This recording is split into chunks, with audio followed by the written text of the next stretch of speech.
Do you hear that sweet soundtrack we have going in the Fox 43 kitchen this morning? We got the family from Olivia's here. We got Chef Yanni. We got Olivia. We got Adrienne. We got delicious food coming your way. And why is that oil saying, feed me chicken? Well, it is time to make some crispy chicken and cheesy tortellini, right? Yes, it is. And if you like the way that sounds, you should have been here 2 minutes ago. Because It was popping, to say the least. Okay? So over here, I'm using a veggie oil, all right? I'm going to kind of go for, it's not really a fry. I'm just cooking my chicken. It'll be a flipping process that I do. You'll see. Now, if you don't have your probe, how do you know if your oil's hot enough? I got my panko breadcrumb over here. You see how I put a little bit in there? You see how it immediately is already flaking up like that? And you look underneath it, it already turned brown. If you don't have your probe, put your panko breadcrumb in there, or whatever you're using to garnish. If you see that it starts to cook it, you're good to go, all right? So I'm going to use a tenderloin for this one, okay? You could use whatever you wanted. You could use breast, you could use a cutlet, whatever you want, whatever the store's got. That's what cooking's all about, okay? And Jackie knows this better than anyone, all right? You got to designate 2 gloves for 2 different jobs, okay? This left hand is going to be designated for the wet things. That's going to be the raw chicken and the egg. This right hand is going to be designated for dry. That's going to be the flour and the panko breadcrumb.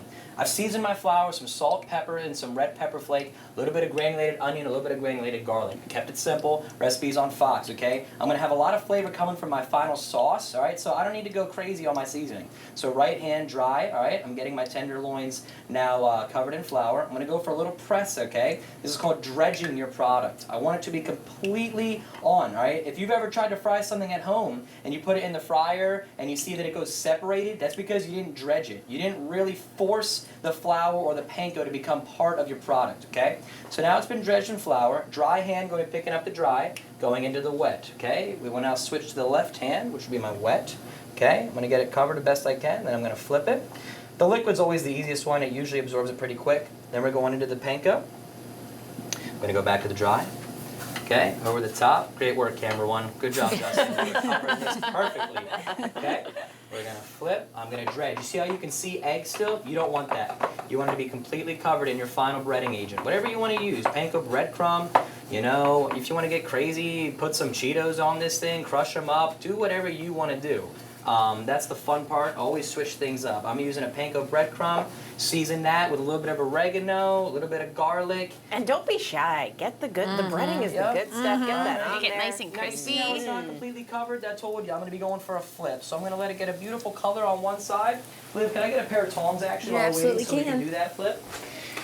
And I'm going to cook it, you know, pretty good. And then I'm also going to be putting this in the oven, so I'm going to take that into consideration when I'm melting my mozzarella. Look, I got my oil pretty hot. Okay, so it's browning up quick. I'm going to need a square plate now, Liv, to pull them out when they're ready. I don't want to overcook them. Okay, now I'm going to take a look over here at my boiling water. Of course, always salt your water. And the handle's warm, you all right? Okay, be mindful. I got water here and I got oil here. That is called a disaster waiting to happen, okay? So be very careful, always be aware.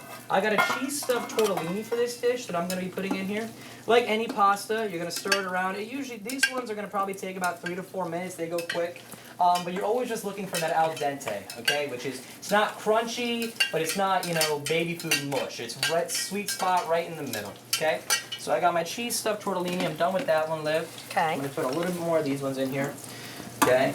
Once I get in here. You don't want to overcrowd your pot. I know what I'm working with, but if I loaded this whole thing up and there was no room for water left, I wouldn't be able to cook properly because there'd be no space for the water to do its job. I'm going to go ahead and go with everything in here. It's going to get real exciting. All right, and as we're getting exciting, we're going to have to come back in the Fox 43 kitchen in a little bit when we're going to keep getting the, oh, look at the crispiness. Oh, that is delicious. Yes. We got a lot more coming your way from the Fox 43 kitchen in just a bit.